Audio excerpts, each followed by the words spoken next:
സ്വീകരിക്കുന്നതിനേക്കാൾ കൊടുക്കുന്നതാണ് അഭികാമ്യം. യേശു പഠിപ്പിക്കുന്നു, ആത്മാവിൽ ദരിദ്രരായവർ ഭാഗ്യവാന്മാർ, സ്വർഗരാജ്യം അവരുടേതാണ്. മത്തായി സുവിശേഷം 5-ാം-3 ലോകം സമ്പാദ്യവും സ്വത്തും സുരക്ഷയും തേടുമ്പോൾ യേശുവിൻ്റെ വഴി പങ്കുവയ്ക്കലിൻ്റെ വഴിയാണ്.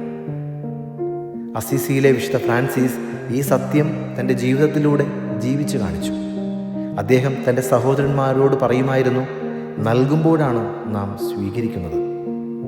രണ്ടാം ക്രിസ്തുവായ വിശുദ്ധ ഫ്രാൻസിസ് ദാരിദ്ര്യത്തെ പൂർണ്ണ മനസ്സോടെയാണ് ആലിംഗനം ചെയ്തത്.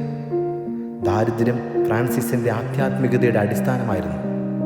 ഭൗതികമായ ദാരിദ്ര്യം മാത്രമായിരുന്നില്ല അതുകൊണ്ട് അർത്ഥമാക്കിയത്. ക്രിസ്തുവിനെ പോലെ സ്വയം ശൂന്യമാക്കലും അതിൻ്റെ ഭാഗമായിരുന്നു. ദാരിദ്ര്യത്തെ ഒരു ദുരിതമായിട്ടല്ല, മറിച്ച് വിമോചനമായിട്ടാണ് ഫ്രാൻസിസ് കണ്ടത്. ദൈവത്തിൽ പൂർണ്ണമായും ആശ്രയിക്കാനുള്ള സ്വാതന്ത്ര്യത്തിൻ്റെ വഴിയായിരുന്നു ഫ്രാൻസിസിന് ദാരിദ്ര്യം. ദാരിദ്ര്യത്തെ തൻ്റെ മണവാട്ടിയായി സ്വീകരിച്ചുകൊണ്ട് ഫ്രാൻസിസ് ഇപ്രകാരം പറയുന്നു: ദരിദ്രാവസ്ഥയിൽ ദൈവത്തിനെതിരെ പരാതിപ്പെടാത്തവനും മുറുമുറുക്കാത്തവനും ഭാഗ്യവാൻ. ഈ ആത്മീയത ഫ്രാൻസിസിന് മാത്രം സ്വന്തമായിരുന്നതല്ല. അവൻ്റെ മാതൃക പിഞ്ചെന്ന അസീസിയിലെ വിശുദ്ധ ക്ലാര ദാരിദ്ര്യത്തെ വിശുദ്ധ ആനുകൂല്യമായി സ്വീകരിച്ചുകൊണ്ട് തൻ്റെ സഭാനിയമത്തിൽ ഇപ്രകാരം എഴുതി: സഹോദരിമാർ തങ്ങൾക്കായി ഒന്നും വീടോ സ്ഥലമോ കൈവശപ്പെടുത്തരുത്.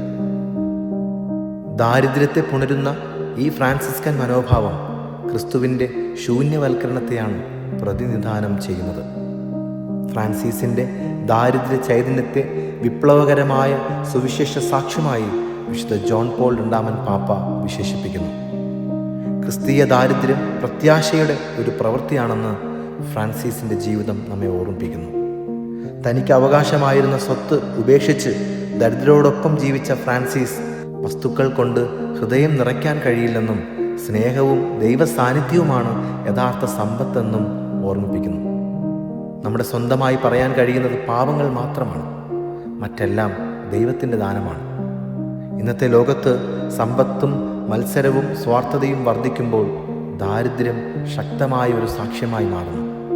നാം നമ്മുടെ സമയം, കഴിവുകൾ, സമ്പത്ത്, സ്നേഹം എന്നിവ പങ്കുവയ്ക്കുമ്പോൾ ദൈവത്തിൻ്റെ സന്തോഷം നമ്മുടെ ഹൃദയത്തിൽ നിറയുന്നു.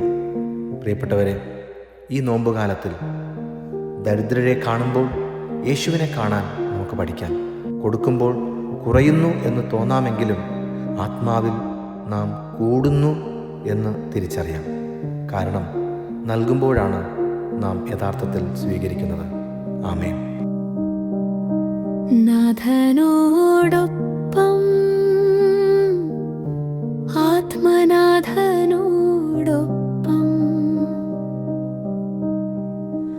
ആത്മദാഹം തീർക്കുമി